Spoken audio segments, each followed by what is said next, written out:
Welcome to the Salmon Runs YouTube. Enjoy the video. In this video, I will show how to play 8 a.m. in Charlotte on piano. We will begin by identifying the core chords, which are essential for the song's foundation. Find middle C on your keyboard as a starting point. Then, practice the C major and G major chords, focusing on a clear, even sound. These two chords form the backbone of the piece, making it accessible for beginners to learn quickly and enjoyably. Now, let's focus on your left hand to create the bass line. For each chord, you will play its root note. For example, with a C major chord, your left hand plays a single C note. Practice playing these single bass notes, ensuring a consistent and steady rhythm. This provides a solid foundation for the entire piece, giving it depth and a professional feel, even with simple execution.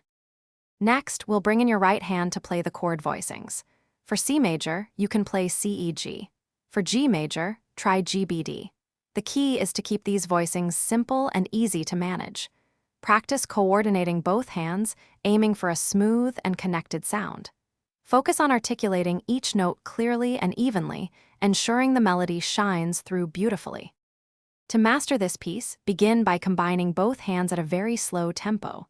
Focus on accuracy and smooth transitions between chords. Once you feel comfortable, gradually increase your speed, but always prioritize precision over pace. Listen critically to your overall sound, making adjustments as needed. Consistent practice, even for just 10 to 15 minutes daily, will lead to significant improvement and a polished performance. Thanks for watching. Consider subscribing if we helped you.